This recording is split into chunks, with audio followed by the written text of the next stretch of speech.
Hello everyone. चलो, अभी तक हमने डिस्कशन किया है कुछ बेसिक्स पे। हाँ, कुछ बेसिक्स पे अबाउट फैक्ट्रीज एक्ट और एक आधी दो डेफिनेशन हमने देखी है। चैप्टर को हम आगे बढ़ाते हैं। Factories act of course it is trying to regulate the conditions in factories. तो हमारा ये एक लेबर लॉ है। भोपाल गैस ट्रेजेडी जैसे मैंने आपको समझाया भी था, वहाँ से पब्लिक अवेयरनेस और ज़्यादा बढ़ी और काफ़ी सारे हमने चीज़ें भी देखी, change in legislation and all that.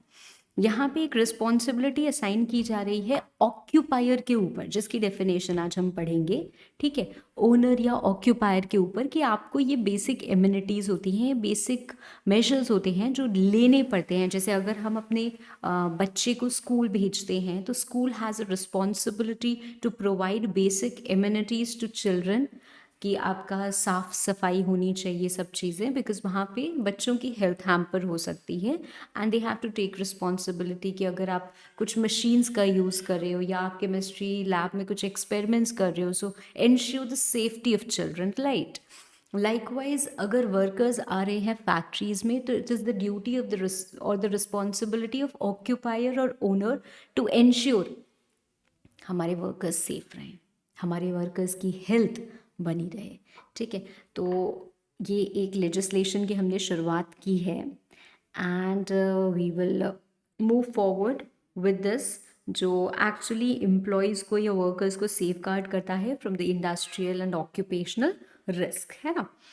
ठीक है, तो हिस्ट्री खैर हमें बहुत ज़्यादा पढ़ने की ज़रूरत नहीं है। I keep the approach exam oriented only and so I will just proceed. ये जो हमारी फैक्ट्रीज एक्ट है, this is an act of parliament, that means it is a centralised legislation which applies to whole of India. हमने applicability पढ़ी ना, it extends to whole of India, right, including Jammu and Kashmir. Now वैसे भी Jammu and Kashmir reorganisation act के बाद things have changed, right, however it applies to whole of India. Now फिर भी आप थ्रू आउट द एक्ट देखोगे, आपको दिखेगा कि स्टेट गवर्नमेंट के पास पावर्स है and it is being administered by the state government through different different authorities जो भी ये लोग अपॉइंट करते हैं। मैं आपको कुछ चीज़ें दिखाती हूँ। देखो, मुझे जो दिख रहा है, एक आधी मैंने खोली है तो मैं वही आपको दिखाती हूँ। यहाँ पे आप देख रहे होगे government of Assam labour welfare inspectorate of factories. ठीक है, मतलब गवर्नमेंट ऑफ असम के लेबर वेलफेयर या लेबर डिपार्टमेंट की हम बात कर रहे हैं। यहाँ पे एक और मेरे पास वेबसाइट खुली हुई है, labour department government of Uttar Pradesh. So these labor laws basically are administered by the state governments through their respective departments. ठीक है, तो हमें पता है इन जनरल हमारे पास मिनिस्ट्रीज होती हैं at the central level and at the state level also. तो हम बात कर रहे हैं यहाँ पे लिखा है क्या, अच्छा यहाँ पे तो कुछ वैसे लिखा हुआ है, anyways it it doesn't really matter much. चलो मैं दिखाती हूँ कुछ चीज़ें। हाँ, let me take to the division or field officers who we are में ऑर्गेनाइजेशन चार्ट मिलेगा क्या?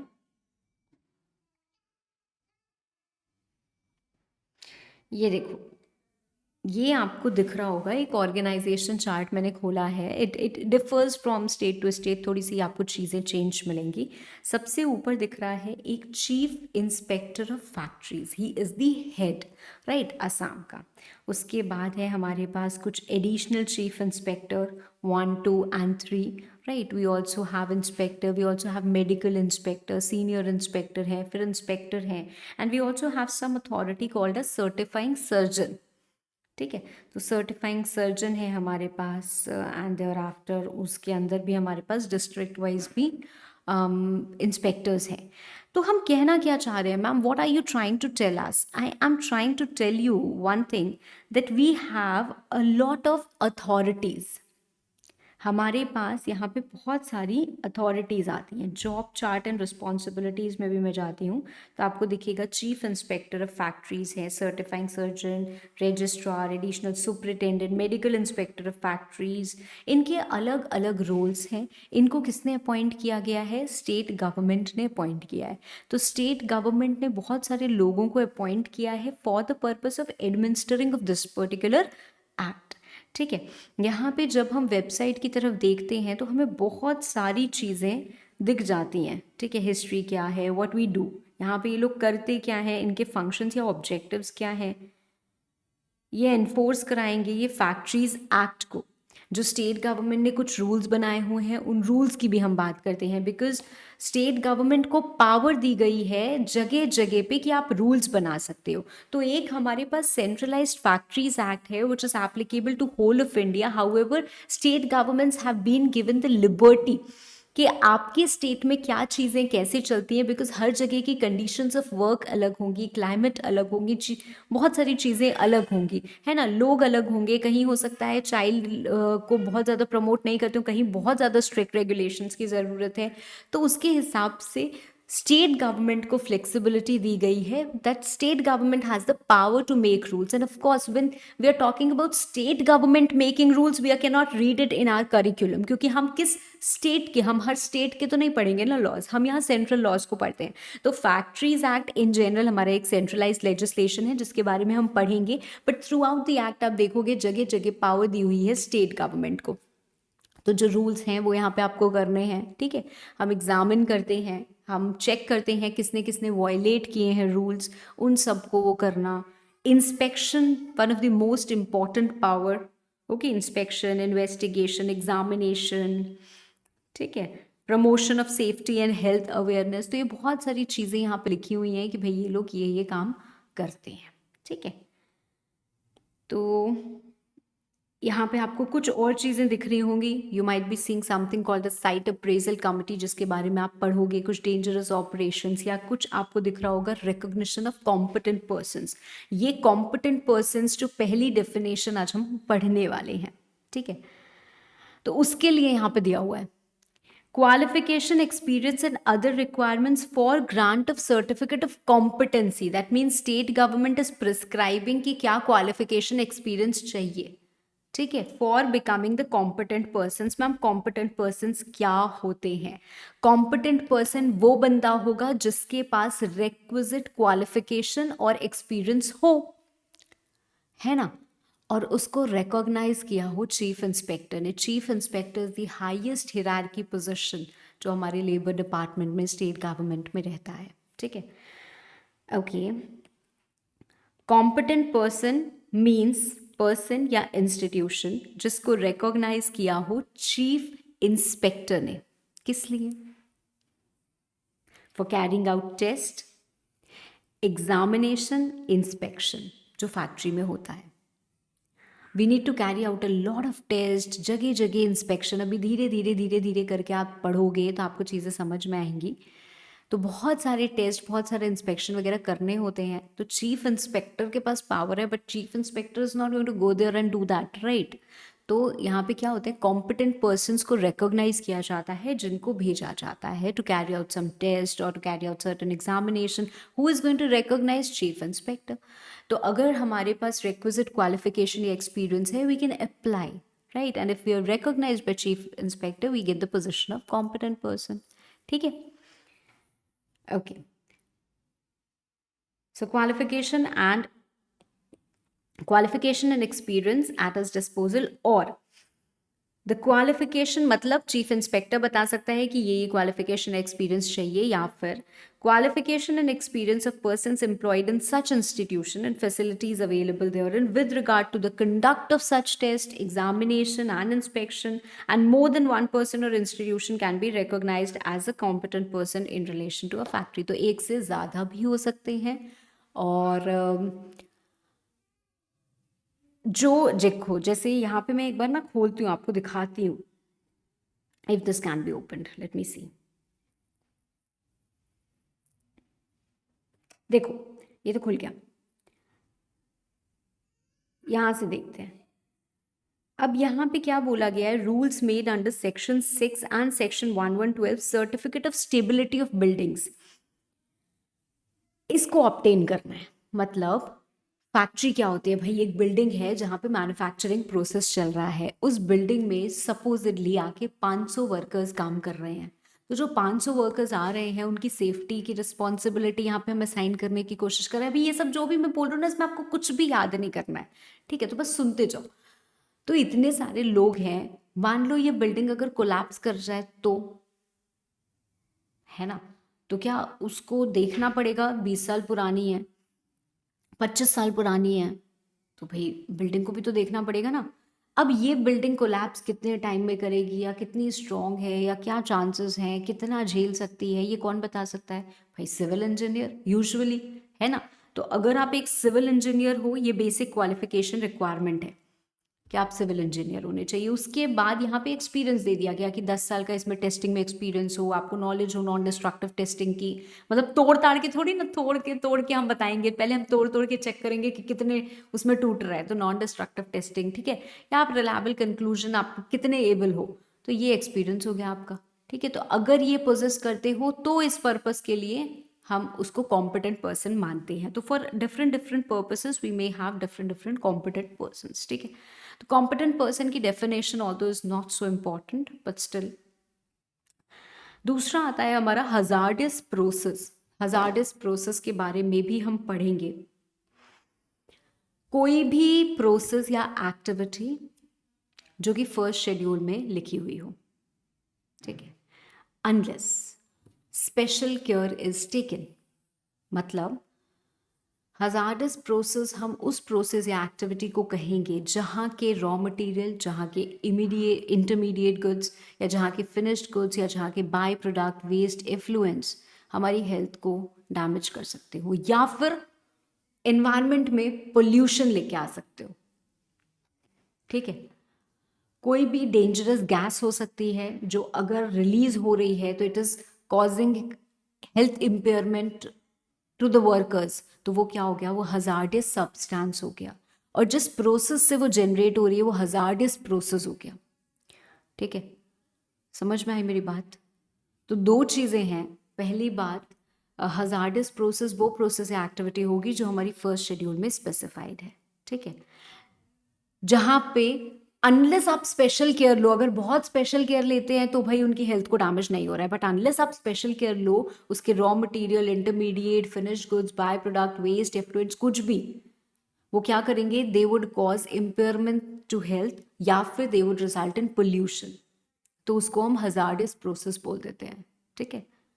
स्टेट गवर्नमेंट के पास पावर है कि वो अमेंड कर सकते हैं इस फर्स्ट शेड्यूल को, मतलब वो कुछ और ऐड कर सकते हैं या कुछ बदल सकते हैं, ठीक है। ओके, ये तो हमने डेफिनेशन ऑलरेडी कर ली है मैन्युफैक्चरिंग प्रोसेस की। अब हम आते हैं वर्कर की एक डेफिनेशन पे, the definition of worker. Worker कौन होता है भाई, सारा काम जो हो रहा है ना, सारा कांड जो हो रहा है, सबका सब वर्कर के लिए ही हो रहा है।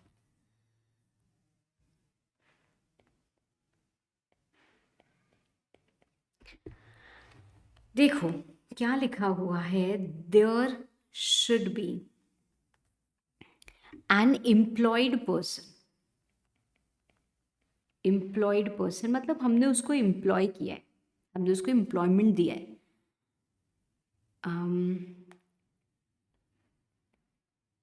या फिर अगर मैं ब्रॉडली बात करूं अबाउट एम्प्लॉयमेंट, तो एम्प्लॉयमेंट में कौन होता है, हमारे पास होता है एम्प्लॉयर हु एम्प्लॉयज, जो काम पे रखता है यार लोगों को। एम्प्लॉय जो काम करता है, किसके लिए करता है, पैसों वैसों के लिए करता है ना। और हमारे पास एक चीज़ होती है जिसको हम बोलते हैं कॉन्ट्रैक्ट ऑफ एम्प्लॉयमेंट, ठीक है। This is different from contract for employment. Contract for employment मतलब आप किसी कॉन्ट्रैक्टर को काम देते हो। नाउ पहली बात, worker may be for remuneration और may not be for remuneration, may be paid time wages or may be paid paid piece rate wages. Time rate क्या होता है, जैसे आप एक दिन काम कर रहे हो, आपकी एक दिन की शिफ्ट है 8 घंटे की, तो आपको एक दिन में 1,000 रुपये मिलता है, लेट्स से फॉर एग्जांपल। और दूसरा होता है पीस रेट। पीस रेट क्या होता है, जैसे एक कर्टन हमने तैयार किया, एक पीस पर्दा तैयार किया, तो उसका आपको मिल गया कि हाँ 200 रुपये पर कर्टन मिलेगा, ठीक है। तो वो क्या हो जाता है, पीस रेट हो जाता है। ये जनरली जॉब वर्क होता है। तो इस तरीके से आपको हो सकता है। एम्प्लॉयमेंट हमारे पास, हम खुद वर्कर को लेके आ सकते हैं कि हाँ तुम आए, चलो तुम रह जाओ, तो ये डायरेक्ट एम्प्लॉयमेंट हमने दिया। It could B through an agency also. Through an agency मतलब कोई और बंदा लेके आ रहा है कि हम 10 लेबर ले आएंगे, ठीक है, तो it could B through an agency also, ठीक है। जो हम वर्कर की बात कर रहे हैं वो वर्कर हमारे मैन्युफैक्चरिंग प्रोसेस का हिस्सा होना चाहिए। मैन्युफैक्चरिंग प्रोसेस का हिस्सा मतलब मैम कि अगर हमारी मशीनरी है, मशीनरी जब पूरा एक बार निकाल देती है तो उसके बाद उसकी पूरी साफ सफाई होती है और दोबारा वो काम पे लगती है, तो हम उस मशीनरी की साफ सफाई में काम कर रहे हैं, तो क्या हम वर्कर नहीं कहलाएंगे? द आंसर इज यस, आप वर्कर कहलाओगे। Why? Because you are actually assisting in that manufacturing process only, ठीक है। तो मैम एक कैंटीन खुला हुआ है और कैंटीन में हम काम कर रहे हैं, तो क्या हम वर्कर नहीं कहलाएंगे? आप क्या कहलाओगे? आप एम्प्लॉय। बताती हूँ, आओ एक एक करके, है ना, सब चीज एक साथ नहीं।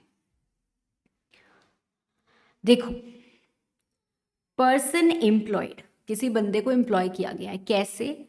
डायरेक्टली या थ्रू एन एजेंसी, मतलब कॉन्ट्रैक्टर के थ्रू। जैसे मैंने आपको बताया ना, एक पर्सन को ठेके पे दे दिया, वो बोलता है कि मैं 10 वर्कर ले आऊंगा, हमने उसको फोन कर दिया भाई आज हमको 20 लेबर चाहिए, तो वो 20 लेबर लेके आ गया। तो वो जो हमारे यहाँ के काम कर रहा है, क्या वो हमारा वर्कर नहीं है? वो हमारा वर्कर है। क्या उसके लिए हमको सेफ्टी, सिक्योरिटी और हेल्थ को नहीं देखना पड़ेगा? देखना पड़ेगा मैम, ठीक है। विद और without the knowledge of principal employer, मतलब उसको पता हो या नहीं पता हो, इससे फर्क नहीं पड़ता है। वेदर फॉर रेम्यूनरेशन और नॉट, इससे भी फर्क नहीं पड़ता है। वर्कर है तो है, ठीक है। इन एनी मैन्युफैक्चरिंग प्रोसेस और इन cleaning any part of the machinery और प्रीमाइसेस, मतलब जो साफ सफाई कर रहे हैं पूरे प्रीमाइसेस की, वो भी हमारे वर्कर कहलाएंगे, ठीक है। क्यों? क्योंकि वो प्रोमाइसेस आप यूज कर रहे हो फॉर मैन्युफैक्चरिंग प्रोसेस ओनली, या फिर आप इन्वॉल्व हो in any other kind of work जो जरूरी है, विच इज इंसिडेंटल और नेसेसरी और connected with the manufacturing process, ठीक है। तो ऐसे बंदे को हम क्या बोलेंगे? वर्कर बोलेंगे। एक चीज जो आपको यहां याद रखनी है, वो क्या याद रखनी है? Not include any member of armed forces of the union, ठीक है। So, armed forces member is excluded from the definition of worker. Okay अब मान लो एक कंस्ट्रक्शन कंपनी है जो ब्रिजेस बना रही है, तो उन्होंने वर्कर लगाए हुए हैं, तो क्या वो वर्कर नहीं कहलाएंगे? Will they not be covered in the definition of workman? No, ये they will be covered. So yes, they will be covered in the definition of worker, ठीक है। हाँ, चलो, अब ऑक्यूपायर कौन होता है? ऑक्यूपायर जिसके पास अल्टीमेट कंट्रोल है अफेयर्स ऑफ द फैक्ट्री का, ठीक है। अब क्यों ये ऑक्यूपायर की डेफिनेशन इतनी ज़्यादा इंपॉर्टेंट हो जाती है? बिकॉज ही इज समवन जिसको हम लाइबल ठहरा रहे हैं। भाई अगर आपके पास अल्टीमेट कंट्रोल है पूरी की पूरी फैक्ट्री का, so you are the one who is going to be responsible. जितनी भी चीज़ें हमने पढ़ी, हम पढ़ने वाले हैं, हमने देखा या हम देखने वाले हैं कि फैक्ट्री में क्लीनलीनेस मेंटेन करनी ज़रूरी है, फैक्ट्री के वर्कर्स को सेफली हमें रखना है, फैक्ट्री में फर्स्ट एड बॉक्स होना चाहिए, एट्सेट्रा एट्सेट्रा। तो जिसका कंट्रोल है on the affairs of the factory, वही क्या होगा? रिस्पॉन्सिबल होगा। और अगर वो ये काम नहीं करता है तो उसी के ऊपर पेनल्टी या इम्प्रिजनमेंट होगा। तो भाई occupier is going to be someone who is an individual, है ना। हाँ, तो अगर factory is being owned by a firm और any other association of individuals, तो कोई भी एक पार्टनर या मेंबर को हम ऑक्यूपायर मानेंगे। अगर कोई कंपनी है तो कंपनी को हम ऑक्यूपायर नहीं मान सकते, because company is an artificial person, वहां पे हम रिस्पॉन्सिबिलिटी नहीं फिक्स कर सकते हैं। तो कंपनी को कौन मैनेज करता है? कंपनी के डायरेक्टर्स, है ना। सो कंपनी का कोई भी director is going to be the occupier. ठीक है, अगर फैक्ट्री सेंट्रल गवर्नमेंट की है या स्टेट गवर्नमेंट की है या किसी लोकल अथॉरिटी की है, जैसे म्यूनिसिपल कॉरपोरेशन वगैरह होते हैं, तो उस पर्सन जिसको इन्होंने अपॉइंट किया है टू मैनेज द अफेयर्स, वो क्या कहलाएगा? ऑक्यूपायर कहलाएगा। Now one thing you have to understand, मान लेते हैं कि एक कोई बड़ी सी प्रीमाइसेस है मेरे पास जहाँ पे 4 फैक्ट्री खुली हुई है, तो मैं क्या हो जाऊंगी? उस प्रीमाइसेस की ओनर हो जाऊंगी। जैसे हम, हाँ, अब उसमें 4 फैक्ट्री खुली है, इस फैक्ट्री का अल्टीमेट कंट्रोल है मिस्टर एक्स के पास, so he is the occupier of this factory. अब इस फैक्ट्री के अंदर जितनी भी चीजें होनी चाहिए और अगर वो नहीं होती हैं, so he is going to be responsible, he will be penalized, he will be imprisoned for this. Yes और नो? हाँ मैम। पर जो पूरी प्रेमाइसेस है भाई, बाहर की रोड ठीक है कि नहीं है, बाहर की चीज़ें हैं कि नहीं है, क्लीनलीनेस, ये वो कुछ चीज़ें और भी हो सकती है, वहाँ उन चीज़ों के लिए कौन रिस्पॉन्सिबल होगा? क्या वो ऑक्यूपायर होगा? नहीं, वो ओनर होगा जिसकी पूरी की पूरी प्रेमाइसेस है। सो पूरी प्रेमाइसेस की चीज़ों के लिए आई विल बी रिस्पॉन्सिबल, जिसमें 4 फैक्ट्री चल रही हैं।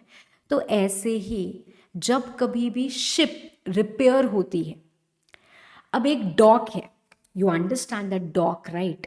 तो डॉक पे मेंटेनेंस वर्क चल रहा है, ठीक है। Now there are a lot of ships and there is an entire dock. तो डॉक का ओनर और शिप का ओनर अलग अलग होंगे। नाउ फॉर सम केसेस जो डॉक का ओनर है उसकी रिस्पॉन्सिबिलिटी होती है कुछ चीज़ों के लिए, जैसे प्रॉपर लाइटिंग वगैरह आ रही है कि नहीं आ रही है ना, ऐसे टाइप की चीज़ों के लिए। और कुछ चीज़ों के लिए जो शिप का ओनर है वो रिस्पॉन्सिबल होता है। तो हमने कहा कि अगर in case of a ship which is being repaired or on which maintenance work is being carried out in a dry dock which is available for hire, for certain sections जो owner of dock है वो occupier कहलाएगा, and for certain sections जो owner of ship है वो occupier कहलाएगा। ठीक है, so the owner of dock shall be deemed to be the occupier for the purposes of any matter provided under section 6, section 7, जैसे notice for occupier है। ठीक है, इसके लिए ऑक्यूपायर कौन हो जाएगा? जो ओनर ऑफ डॉक है वो। 7A, 7B, सेक्शन 11, 12, सेक्शन 17 जिसमें थोड़ी सी कंसर्न है, सेक्शन 18, 19, 42। मैम क्या हमें ये याद करना पड़ेगा? देखो बहुत ही लेम सी चीज़ है, किस पर्टिकुलर सेक्शन के लिए, अरे भाई कभी फ्यूचर में कुछ होगा तो हम खोल के देख लेंगे। तो ये याद करना बहुत ज़्यादा मुझे लेम लगता है। आपको ये याद होना चाहिए, दिस इज इम्पॉर्टेंट, बट ये if you're exceptionally brilliant, learn this. If you have ample of time, learn this. But अगर इन दोनों में से कोई भी केस नहीं है तो भाई छोड़ दो उसको, आ जाएगा तो भगवान का नाम ले लेंगे और कुछ नहीं।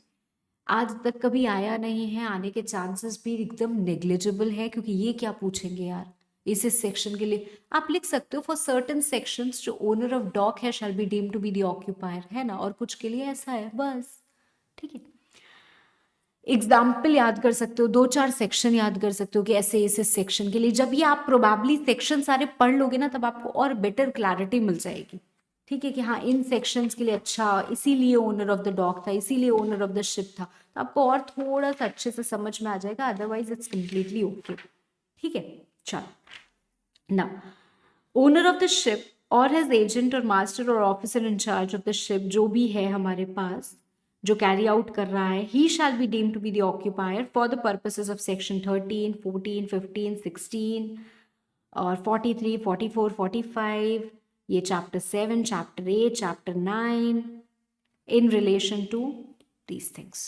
ठीक है, चलो now Indian Oil Corporation versus labour commissioner, बहुत कोई इंपॉर्टेंट केस लॉ नहीं है कि बहुत कुछ ऐसा निकाला गया हो, पर इसमें बोला बस यही गया है कि जो अल्टीमेट कंट्रोल होता है over the affairs of corporation, वो सबसे इंपॉर्टेंट चीज़ होती है टू डिटरमाइन कि हाँ ये ऑक्यूपायर है या नहीं है। तो जैसे इंडियन ऑयल कॉरपोरेशन की अगर हम बात करें तो इस अल्टीमेट कौन कंट्रोल कर रहा है, इसको सेंट्रल गवर्नमेंट कंट्रोल कर रही है, तो भाई सेंट्रल गवर्नमेंट ही ऑक्यूपायर है, ठीक है। हाँ, नाउ अगर कंपनी है तो कंपनी के केस में one of the directors will be, तो ये चीज़ हमने ऑलरेडी पढ़ ली। अब आते हैं हम सेक्शंस में।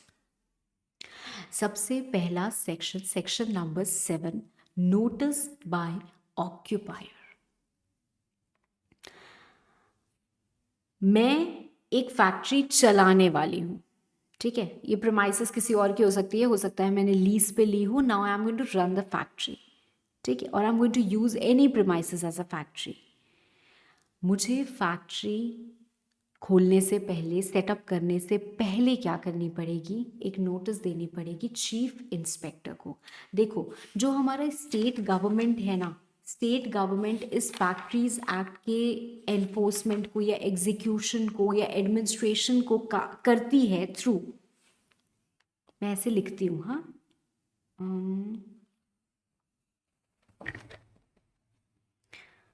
state government carries administration of the act through,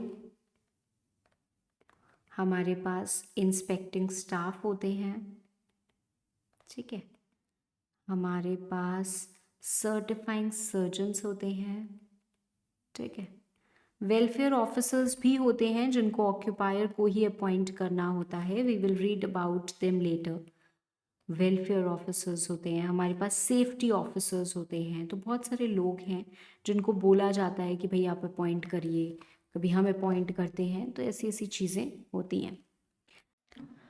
so notice bye occupier में क्या हो रहा है, ऑक्यूपायर जब भी कोई भी प्रीमाइस को यूज़ करेगा एज अ फैक्ट्री, वो 15 डेज पहले चीफ इंस्पेक्टर को बताएगा, और जिसमें एक रिटन नोटिस होगी, मतलब नोटिस देगा ना, तो रिटन नोटिस होगी, उसमें क्या क्या डिटेल्स होंगे वो हमने बता दिया। जब आप कहीं भी नया मैनेजर अपॉइंट करोगे तो भी आप ऑक्यूपायर जो हो, आप इंस्पेक्टर को एक रिटन नोटिस दोगे with in 7 days, right. Okay,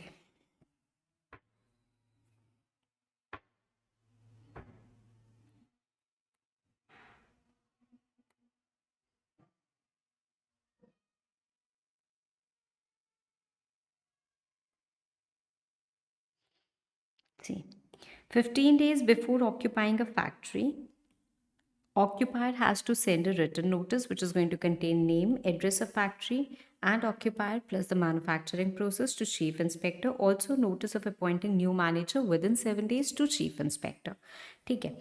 ये चीफ इंस्पेक्टर जो है ये आया कहाँ से, before we also have a section called a 7A, but उसके पहले ये जो चीफ इंस्पेक्टर है ये आया कहाँ से। I showed you the website और मैंने काफ़ी चीज़ें आपको बताई, समझाई, राइट। इंस्पेक्टर भाई स्टेट गवर्नमेंट अपॉइंट कर रही है, जो उनको नेसेसरी लगता है कि भाई हमारे लेबर डिपार्टमेंट में ये इंस्पेक्टर है और ये बहुत सारी एक्ट्स में भाई नीडेड है, और ये क्या करेंगे, सुपरवाइज करेंगे लॉट ऑफ थिंग्स, राइट। तो इसको अपॉइंट कौन कर रहा है, स्टेट गवर्नमेंट अपॉइंट कर रही है। This as I told you before also and I am telling you again also कि हमारे ये जो लेबर लॉज हैं, when we are talking about factories act, one of which, पहले क्या होता था, अलग अलग स्टेट गवर्नमेंट्स ने अलग अलग अपने लॉज बनाए हुए और उसके हिसाब से काम होता था। उसको यूनिफॉर्म करने के लिए ये सेंट्रलाइज्ड लॉ आया है। Factories act is what, it is not a state act, yet हम देख रहे हैं कि ये एडमिनिस्ट्रेशन इसका पूरा स्टेट गवर्नमेंट के द्वारा ही हो रहा है, it is not done by central government. तो है तो ये एक act passed by parliament only, है ना, पर फिर भी सारी चीज़ें एडमिनिस्टर कैसी होती है, स्टेट गवर्नमेंट के थ्रू। तो यहाँ पे स्टेट गवर्नमेंट के पास पावर है कि वो प्रिस्क्राइब्ड क्वालिफिकेशन वाले लोगों को अपॉइंट कर सकते हैं एज इंस्पेक्टर। अब इंस्पेक्टर के पास क्या पावर होगी, इंस्पेक्टर क्या कर सकते हैं। अगर इंस्पेक्टर को लग रहा है, जैसे आप जाओगे दिल्ली वेल्ही के साइड में कुछ इंडस्ट्रियल एरियाज ऐसे हैं जहाँ पे रेसिडेंशियल चीज़ें भी हो रही हैं और उसी घर में घुस घुस के बीच में छोटी छोटी फैक्ट्रीज खुली हुई हैं। फैक्ट्रीज खुली हुई हैं मतलब वहाँ कुछ मैन्युफैक्चरिंग प्रोसेस हो रहा है जो हमारी ये फैक्ट्री की डेफिनेशन में कवर हो जाता है। अब उन्होंने एम्प्लॉय कर रखे हैं 25 से 30 लोग, तो वो फैक्ट्री हो गई भाई, वहाँ के वर्कर्स को सुख सुविधाएं भी मिलनी चाहिए जो लेबर लॉ में दी हुई हैं, बट लोग नहीं दे रहे हैं और लोग डिक्लेयर भी नहीं कर रहे हैं, रजिस्टर भी नहीं कर रहे हैं। ये आपको नोटिस देनी ज़रूरी थी ना ऑक्यूपायर को कि भाई बिफोर यू आर स्टार्टिंग और you are using any premises as a factory, before you are occupying any place as a factory, you have to intimate that to chief inspector, but आप लोग ये काम नहीं कर रहे हो, ठीक है, नथिंग इज बीइंग डन। तो इंस्पेक्टर क्या कर सकता है, इंस्पेक्टर को लगता है यार यहाँ पे मुझे कहीं से कंप्लेन मिली है कि कुछ तो यहाँ पे ये लोग काम करते हैं मैन्युफैक्चरिंग टाइप का, सो आई हैव अ सस्पिशन कि ये पर्टिकुलर प्लेस यूज हो रही है एज अ फैक्ट्री। तो उनको लग रहा है कि भाई यहाँ घुसेंगे, अगर यहाँ पे रेड मारेंगे तो पक्का पता चल जाएगा कि यहाँ पे तो फैक्ट्री वाला काम कर रहे हैं और फैक्ट्री के कंप्लायंसेस जो फैक्ट्रीज एक्ट में हमें दिया हुआ है कि आपको ये सारे लॉज मानने हैं, they are not following those laws, तो इनके ऊपर तो पेनाल्टी लगनी चाहिए, इनको जेल में पकड़ के डालना चाहिए, है ना। तो इंस्पेक्टर के पास ये पावर है कि आप कर सकते हो। Now may be there are some premises which have been notified कि हमें बताया गया है कि हाँ हम इस प्रेमाइस को यूज़ कर रहे हैं एज अ फैक्ट्री, आप उसको एग्जामिन कर सकते हो, आप कोई मशीनरी प्लांट है, कोई आर्टिकल है, उसको देख सकते हो। पता चला कि यार इस फैक्ट्री में तो एक्सीडेंट हुआ है, तो हम क्या कर सकते हैं, इंक्वायर कर सकते हैं उस एक्सीडेंट के बारे में, उस डिसेबिलिटी के बारे में, उसकी रिपोर्ट बनाते हैं, हम लोगों से पूछताछ कर सकते हैं कि भाई आपको ये सुख सुविधा मिल रही है या नहीं मिल रही है, क्या आपके वॉशरूम्स क्लीन होते हैं या नहीं होते हैं, so we can take the statement so that accordingly we can penalise occupier, ठीक है। We can also require production of documents, हम उनसे मांग सकते हैं कि भाई ये डॉक्यूमेंट आप हमको दीजिए, उनके कुछ डॉक्यूमेंट्स को हम सीज भी कर सकते हैं, उनके कुछ आर्टिकल्स को हम अपने पास भी रख सकते हैं, पोजेस कर सकते हैं अगर हमें लगता है अनलॉफुल है, ठीक है, या हमें उसमें फर्दर कुछ इंक्वायरी करनी है तो। And there are other powers also. तो again I will just see over here, देखो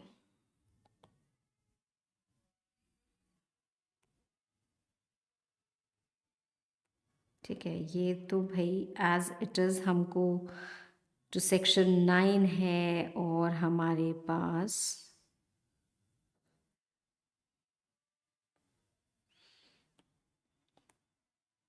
ये देखो, हाँ ये मैं दिखाती हूँ, ये कुछ इंस्पेक्शन की ही चीज़ें हैं, ठीक है। अब इसमें है क्या, रिस्क क्लासिफिकेशन आपको दिख रहा होगा। अगर आपकी फैक्ट्री में बहुत हजार्डियस टाइप के सब्सटेंसेस यूज हो रहे हैं, then you are high risk to inspection, मतलब बहुत हाई चांसेस हैं कि आपका यहाँ पे इंस्पेक्टर आएगा और आपकी चीज़ों को देख रेख करेगा, चेक करेगा। नंबर ऑफ वर्कर्स, देखो if you not using hazardous substances, if you number of workers are less than 100, आपने जो सेल्फ सर्टिफिकेट होता है वो सब दे दिया है, कोई एक्सीडेंट नहीं हुआ है, आपके अगेंस्ट कोई कंप्लेंट नहीं है कि आपने लेबर लॉज आप वॉयलेट करते हो, ठीक है, आपने चाइल्ड लेबर नहीं एम्प्लॉय कर रखा है, तो ये सारी चीज़ें अगर हैं तो of course you are at a lower risk of inspection.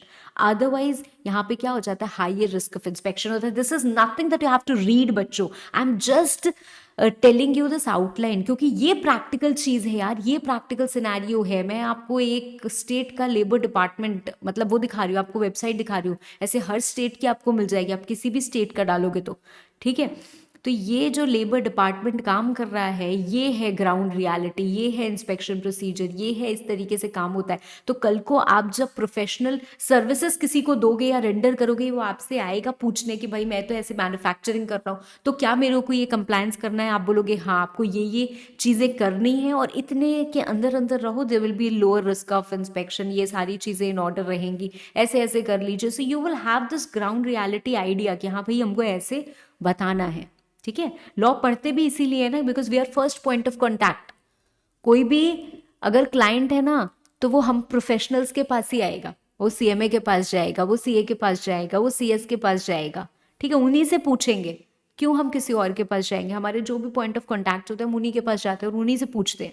आप कल को कहीं इंडस्ट्री में जाओगे, काम करने जाओगे, तो आपको उसी लिए रखा गया है for all the compliances and for all these reasons, so you will be question कि हाँ भाई बताइए क्या हो गया, अरे भाई आपसे ऐसे क्यों गलती हो गई, आपको इसीलिए तो रखा गया है, ठीक है। ओके, नाउ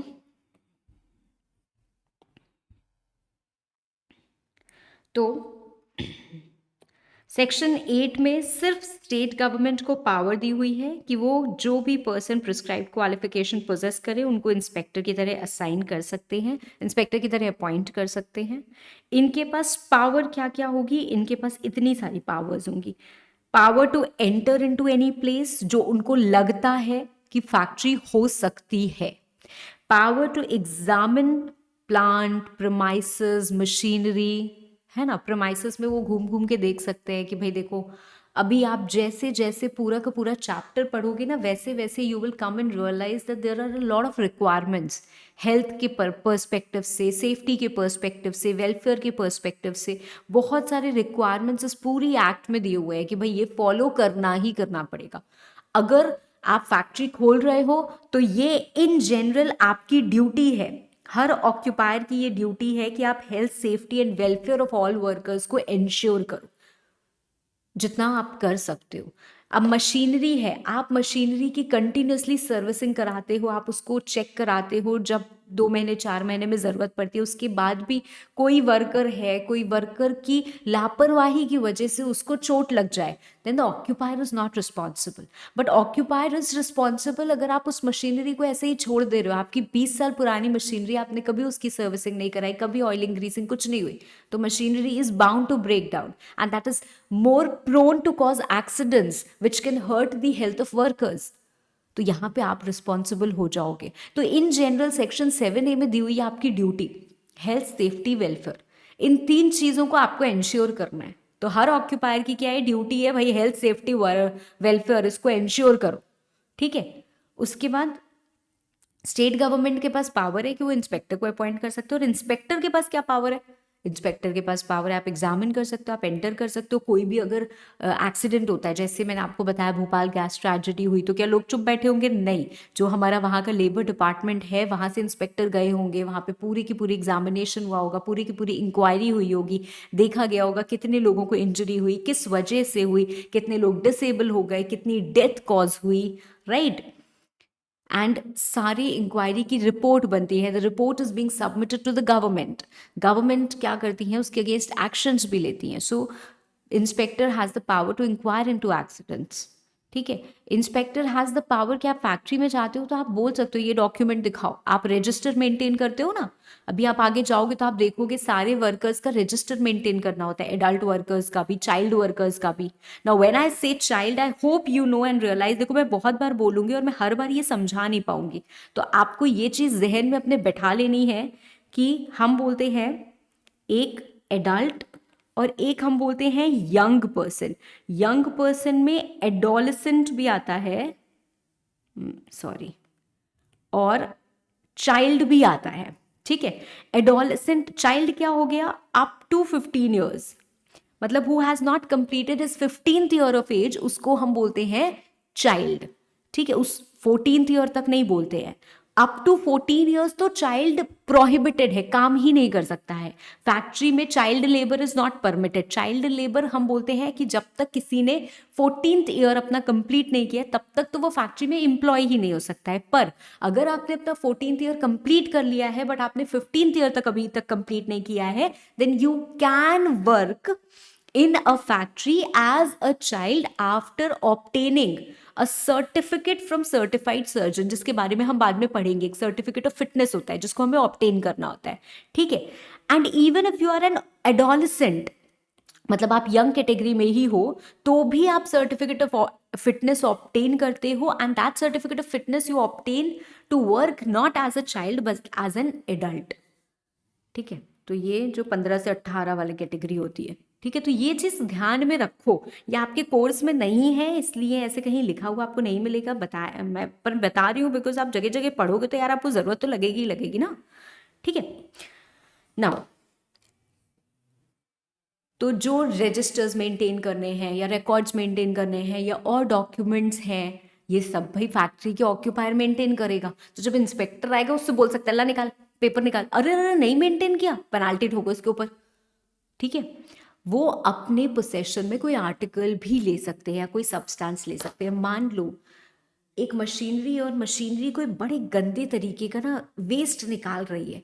अब ये वेस्ट इंस्पेक्टर जब देखता है तो उसको बहुत पेक्यूलियर सी स्मेल लगती है, और वो बोलते हैं यार ये तो कहीं ना कहीं लोगों की हेल्थ को हैम्पर कर रहा है। और वो बोल रहे हैं नहीं नहीं, ये बिल्कुल हजार्डियस सब्सटेंस नहीं निकल रहा है, ये किसी की हेल्थ को हैम्पर नहीं करेगा, कुछ नहीं होगा। तो हमने उसका सैंपल उठा लिया। क्या इंस्पेक्टर के पास ये पावर है? हाँ है, वो उठा सकते हैं, ठीक है, क्योंकि उनको उसको एग्जामिन करना है।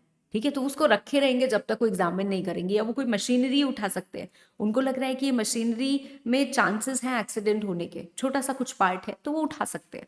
ठीक है, बहुत बड़ी हैवी सी मशीनरी तो नहीं उठा के लेके जाएंगे। ठीक है, तो वो अपने पोसेशन में कोई आर्टिकल या कोई सब्सटेंस कुछ भी ले सकते हैं और उसको रख सकते हैं जो उनको एग्जामिनेशन के लिए ज़रूरी है। तो ये क्या है? पावर्स ऑफ इंस्पेक्टर है। ठीक है, ये क्या हो गई? पावर्स ऑफ इंस्पेक्टर हो गई। चल अगला, certified surgeons. Certified surgeons again state government appoint करेगी सर्टिफाइंग सर्जन्स को। तो अगर मैं एक मेडिकल प्रैक्टिशनर हूं, मतलब मैं एक डॉक्टर हूं, और मुझे लगता है यार मुझे जुड़ना है कहीं गवर्नमेंट में, एम्प्लॉयमेंट होता है ना भाई, गवर्नमेंट हॉस्पिटल्स में आप डॉक्टर बनते हो, बहुत जगह बनते हो, तो ये भी एक गवर्नमेंट जॉब है जो आपको मिल सकती है। यहाँ पे क्या करना है? हमें सर्टिफाइंग सर्जन बनना है। ठीक है, हमें सर्टिफाइंग सर्जन बनना है। अब सर्टिफाइंग सर्जन सर्टिफिकेशन देते हैं और इसकी फीस एक्चुअली ऑक्यूपायर बियर करता है। ठीक है, हाँ, बट गवर्नमेंट इसको अपॉइंट करती है। वो स्टेट गवर्नमेंट अपॉइंट करेगी मेडिकल प्रैक्टिशनर्स को सर्टिफाइंग सर्जन्स। हमारी ये लोकल लिमिट है, तो हमने इतने लिमिट के लिए ये पर्टिकुलर सर्टिफाइंग सर्जन्स को अपॉइंट कर दिया। ठीक है, तो इसका अपॉइंटमेंट ऑक्यूपायर द्वारा नहीं होता है, स्टेट गवर्नमेंट द्वारा होता है, पर इनकी फीस जो होती है सर्टिफिकेट वगैरह ग्रांट करने की, वो ऑक्यूपायर बेयर करता है। ठीक है मैम, आप क्या बोल रहे हो? क्योंकि आप बहुत कुछ बोल रहे हो, तो हमें स्लोली स्लोली धीरे धीरे समझाइए ज़रा। मैं सबसे पहले यहाँ लिखूंगी read this section again, self reading करनी होगी। After reading certificate of fitness, मैं थोड़ा बाद में पढ़ाऊंगी obviously, but certificate of fitness जब आप पढ़ लेंगे ना, तो एक बार आके वापस से ये सर्टिफाइड सर्जन का सेक्शन पढ़ना है। ठीक है, चलो। अब मैंने बताया आपको, क्या बताया मैम? कि यंग पर्सन्स होते हैं, यंग पर्सन्स होते हैं। Young persons could be an adolescent also, it could be a child also. मतलब जो 18 साल से कम का है वो यंग है, उसके बाद तो एडल्ट हो जाते हैं, है ना? हाँ, तो ये लोग हमेशा पूरी तरीके से फिट हों ऐसा ज़रूरी नहीं है। एक्ट ने बोला 14 साल से कम का है भैया, तो कोई सवाल ही नहीं उठता कि आप फैक्ट्री में एम्प्लॉय करोगे। उनके पास हक है, they have the right to preliminary education and they must get that, right? This is prohibited, they are not going to work in the factory. ठीक है, सो नहीं करेंगे काम। Factory is actually more prone to accidents and all that, तो वो labour वाला, वो labour, child labour is something which is not permitted. ठीक है, अब अगर इस कैटेगरी के लोग हैं तो यहाँ पे बोला जाता है हो सकता है they am not mentally strong enough, और may be they have not been physically developed enough कि वो सामान उठा सके, या उनके अंदर ये समझ हो कि वो मशीन से दूर रह सके। हर इंसान का डेवलपमेंट थोड़ा अलग होता है। That's the reason why 18+ has been categorised as adult, कि हाँ अब इनके पास पूरी समझ आ चुकी है ना? तो रीज़न की वजह से क्लासिफिकेशन हुआ है। तो यहाँ पे सर्टिफिकेट ऑफ फिटनेस की एक रिक्वायरमेंट बनती है कि यंग पर्सन अगर आप हो, supposedly I am the age of 17, and supposedly, so if I am the age of 17, I have to obtain, I will make an application to a certified surgeon जिसको कि state government ने appoint किया है। मैं उनको application दूंगी, वो मुझसे जो भी इंफॉर्मेशन मांगेंगे वो मुझे एग्जामिन करेंगे, और उसके बाद वो ग्रांट करेंगे that certificate of fitness, yes you are fit enough to work in the factory. वो सर्टिफिकेट ऑफ फिटनेस लेके मैं जाऊंगी और फैक्ट्री में काम करूंगी। ठीक है, तो ये इनका मेन टास्क होता है। मेन टास्क क्या है? They examine and they certify young persons. ठीक है, ये एग्जामिन करते हैं persons को who are engaged in factories and dangerous occupations or processes as may be prescribed. Supposedly आप कंटिन्यूसली वर्क कर रहे हो एक क्लोज्ड रूम में जहाँ से कुछ एयर एमिट होती है which you inhale. Of course the measures have been taken कि उसको इनहेल आप ज़्यादा नहीं करो, वो एमिट आउट हो जाए, बट फिर भी आप वहाँ रहते हो तो वो डेंजरस ऑक्यूपेशन है, तो उसको एग्जामिन करना टाइम टू टाइम. ठीक है. इसके अलावा they provide medical supervision. Medical supervision. अब मेडिकल सुपरविजन हमें कब चाहिए होगा? आप बीमार हो जाओ, है ना, या फिर ऐसी कहीं आपका एम्प्लॉयमेंट हो रहा है जहाँ पे मतलब ऐसे किसी प्रोसेस में आप काम कर रहे हो जहाँ पे इंजरी हो सकती है, तो वहाँ पे मेडिकल सुपरविजन या मेडिकल सुपरवाइज करते रहेंगे. एक एक करके मैं तीनों पॉइंट्स आपको बता रही हूँ. पहला, cases of illness have occurred where it is reasonable to believe that are due to the nature of manufacturing processes carried on or other conditions of work prevailing therein. मतलब मैम एक factory है जहाँ पे reportedly हमने देखा कि ये एक पर्टिकुलर डिपार्टमेंट है या ये एक पर्टिकुलर वर्क रूम है जिस वर्क रूम में एक मैन्युफैक्चरिंग यूनिट लगी हुई है और वहाँ पे जो भी काम कर रहा है हमने देखा 2-3 महीने बाद उसको टीबी डेवलप हो जा रहा है. टीबी इज अ, ठीक है, उसका इलाज है but we can also consider it to be a life threatening disease. ठीक है, तो ऐसा कुछ डेवलप हो जा रहा है, तो ये रीजन ऑफ बिग कंसर्न है. ऐसी सिचुएशन में who comes into play is the certified surgeon. So he is going to medically supervise this, क्योंकि वो देख रहे हैं बार बार यहाँ से लोग बीमार पड़ रहे हैं because of conditions of work, not because कि वो वीक है, उनको बुखार हो जा रहा है या ऐसा हो जा रहा है. नॉट इन दोज केसेस, भाई हर किसी को वो तो हो सकता है, पर बिकॉज ऑफ योर वर्क, आप जिस एनवायरमेंट में काम कर रहे हो, जो आपको प्रोवाइड किया जा रहा है, उसकी वजह से लोग बीमार हो रहे हैं, तो वहां मेडिकली सुपरवाइज करने के लिए कौन रहेगा? Certified surgeon. वो मेडिकल सुपरविजन देंगे, वो बताएंगे कि आपको क्या प्रिकॉशंस लेना चाहिए, क्या चीजें करनी चाहिए. अगर लगता है कि नहीं इट इज लाइफ थ्रेटनिंग और ये हजार्डस हो रहा है तो भाई उसको रोका जाएगा, उसके कुछ ऑल्टरनेटिव ढूंढा जाएगा. ठीक है. या फिर by reason of any change in manufacturing process. Manufacturing process क्या हो रहा है? अब बदल रहा है. ठीक है. कैरीड ऑन और in the substances used therein और by reason of the adoption of any new manufacturing process. ठीक है, नया मैन्युफैक्चरिंग प्रोसेस आपने अडॉप्ट किया है. ठीक है. और ऑफ एनी न्यू सब्सटेंस, आप एक नया सब्सटेंस यूज करने वाले हो अपने मैन्युफैक्चरिंग प्रोसेस में, मतलब आपने मैन्युफैक्चरिंग प्रोसेस को बदला है या किसी सब्सटेंस को बदला है या कोई नया मैन्युफैक्चरिंग प्रोसेस अडॉप्ट किया है या कोई नया सब्सटेंस यूज किया, और इन चारों में से किसी को भी करने से चांसेस हैं कि भाई हेल्थ ऑफ वर्कर्स की इन पे इम्पैक्ट पड़ सकता है. कोई नया सब्सटेंस हमने इंट्रोड्यूस किया है, अब चांसेस हैं कि भाई तुरंत लोगों की हेल्थ पे हैम्पर हो सकता है, तो मेडिकल सुपरविजन के लिए ये रहेंगे यहाँ पे. ठीक है. Young persons are or about to be employed in any work which is likely to cause injury to their health. ठीक है. ऑल्दो यंग पर्सन्स जो हैं, एडोलेसेंट और चाइल्ड, हम जिसकी भी बात करते हैं, they can not be appointed और employed in any such work जो हजार्डस प्रोसेस को इन्वॉल्व करता है. तो वहाँ सब तो इनको कराया ही नहीं जा सकता, पर फिर भी कोई ऐसा काम है जहाँ पे उनकी हेल्थ को इंजरी हो सकती है, तो यहाँ पे भी क्या होगा? The certified surgeon is going to exercise medical supervision. So you are going to exercise medical supervision as prescribed in following cases. Certifying surgeon कौन होते हैं? मेडिकल प्रैक्टिशनर्स होते हैं जिनको स्टेट गवर्नमेंट अपॉइंट करती है विद इन द लिमिट्स. ठीक है, जो भी असाइन उनको की जाए कि भाई इतने के अंदर आप सर्टिफाइंग सर्जन हो. सर्टिफाइंग सर्जन करता क्या है? वो एग्जामिन करता है और सर्टिफाई करता है यंग पर्सन्स को एंड ग्रांट करता है सर्टिफिकेट ऑफ फिटनेस. वो एग्जामिन करता है उन लोगों को जो डेंजरस ऑक्यूपेशंस में हैं. वो एक्सरसाइज करता है मेडिकल सुपरविजन इन 3 केसेस. जब यंग लोग एम्प्लॉय होते हैं ऐसी के वर्क में जहाँ पे इंजरी हो सकती है उनको. कुछ केसेस ऑफ इलनेस अकर होते हैं because of conditions of work. और तीसरा, जब आप मैन्युफैक्चरिंग प्रोसेस चेंज करते हो या सब्सटेंस चेंज करते हो या न्यू मैन्युफैक्चरिंग प्रोसेस करते हो या नया सब्सटेंस लेके आते हो और उसकी वजह से देयर आर चांसेस कि हेल्थ ऑफ वर्कर्स पे इम्पैक्ट आएगा. ठीक है? ओके।